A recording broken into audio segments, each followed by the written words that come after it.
Hi friends, நம்ம இன்னைக்கு என்ன பார்க்க போறோம்னா மாதுளம்பழத்தை எப்படி வெட்டுறதுன்னு தான். சரியா?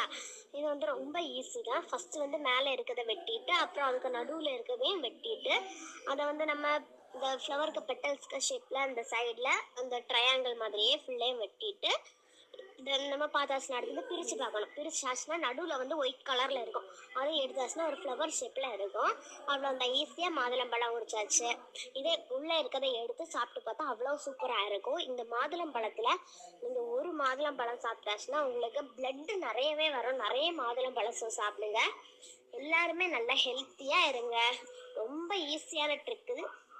எல்லாருமே ஈஸியாக பண்ணி பார்த்து ஜாலியாக என்ஜாய் பண்ணுங்க. அதே மாதிரி இந்த மாதுளம்பழத்தை வச்சு ஜூஸ் போட்டு குடித்தாலும் சூப்பராக இருக்கும்.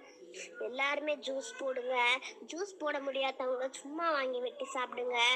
ரொம்ப ஹெல்த்தி. அதே மாதிரி உங்கள் வீட்டில் ரெட் கலர் இல்லைன்னா வேஸ்ட்டாக இருக்கக்கூடிய மாதுளம்பழம் இருந்ததுன்னா வேஸ்ட்டாக கொஞ்சம் ஒரு மாதிரி பண்ணுறது அப்படிப்பட்டது எல்லாத்தையும் எடுத்து விளையாடுங்க. பாய் பாய்.